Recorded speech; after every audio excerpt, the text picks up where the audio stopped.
The countries of Sweden and Canada are different, but in many ways they are the same.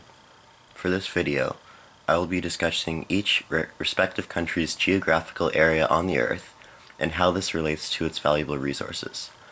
How these resources are managed depends greatly on their individual political ideologies.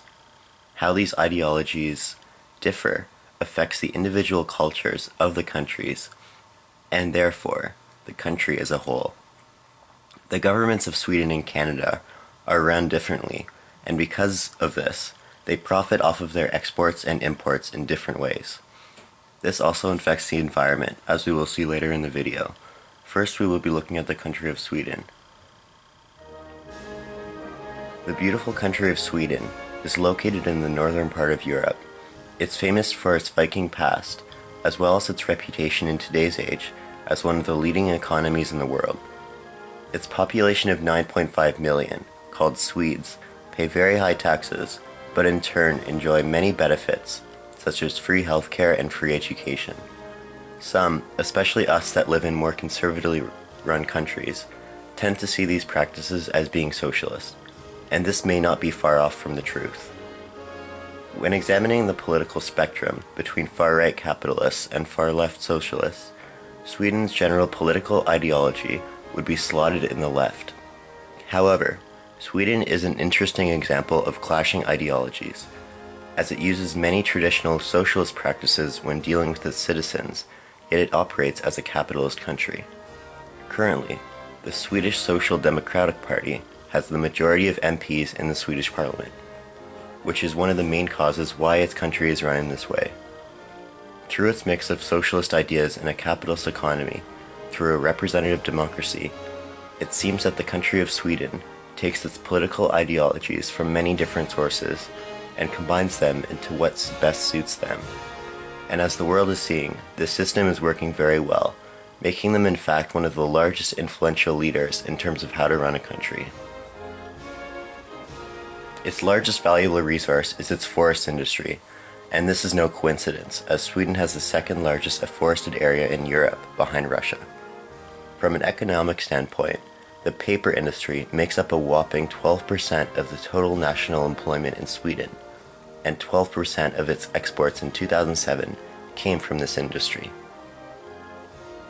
However, as important as paper and forestry products were in the past, times are changing. I don't want to say that it's not important anymore to have an abundance of forests in your country, quite the opposite. But due to our evolving needs, the paper industry is said by some to be on the decline. The challenge for Sweden going forward will be to modernize this industry, as it has such a large impact on its economy.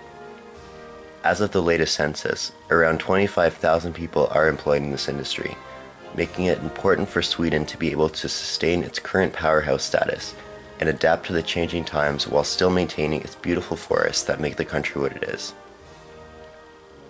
In general, Swedes tend to be very humble. They often do not show strong negative emotion, especially when out in public. The average Swede is quick to say thanks for a task that another person has performed for them. It's customary for them because they are generally raised being scolded for not thanking someone.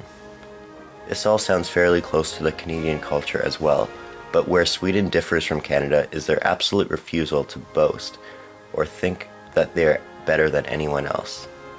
On average, they do not have as much of an inherent need to compete. When we examine their political ideology, being much more socialist than here in the West, this actually does make sense. Since people are granted their basic necessities such as education, money is not as much of an object there as it is here. As a result, there is no need to push oneself to be better than anyone else, as this is a core ideal in traditional capitalist-based countries. Alright, enough about Sweden. Now let's take a look at our own country of Canada. Located in the continent of North America, Canada is home to over 30 million people. It has 3 times the population of Sweden, and due to immigration, is home to a much more culturally diverse society.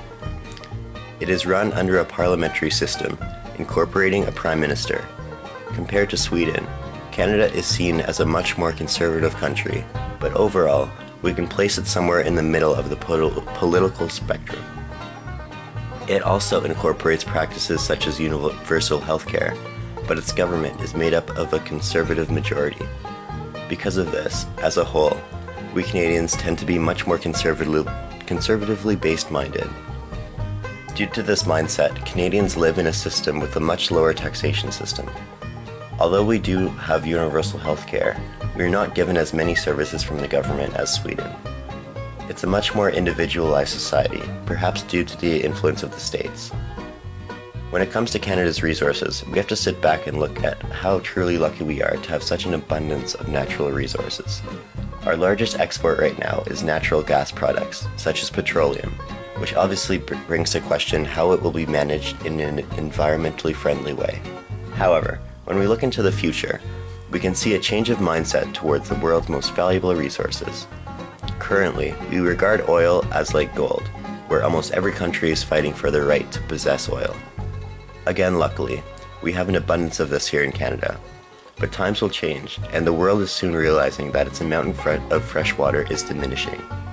Canada is rich in natural fresh water, and this new blue gold, as some say, could propel us into a powerhouse status as we progress into the 21st and 22nd centuries. The more we are different, the more we are the same. One can draw many similarities between Canada and Sweden. From a geographical point of view, both are northern countries that enjoy 4 seasons. As well, Sweden and Canada both enjoy living in a country where the terrain differs greatly. We here in Canada have mountains in the west and flat terrains in the east, whereas Sweden too has mountains in the west and the rest covered by lowlands. Of course, both countries have an abundance of forests as well. Each country is looked upon by other nations because of its universal healthcare. They both incorporate socialist ideas in a capitalist economy, a rare but successful mix. In addition, they also have similar economies. As big as the US is to Canada as a trading partner, so too is the European Union for Sweden. Upon examining its population density, we see that they are remarkably similar, with Canada's density currently around 0.3 kilometers per 1,000 people, whereas Sweden has 0.2 kilometers per 1,000 people, an only 9% difference. They are frequently each ranked among the world's best places to live, and it's not hard to see why. If we all stopped worrying about our differences and focused more on how we are the same, we could all make this world a much nicer place to live.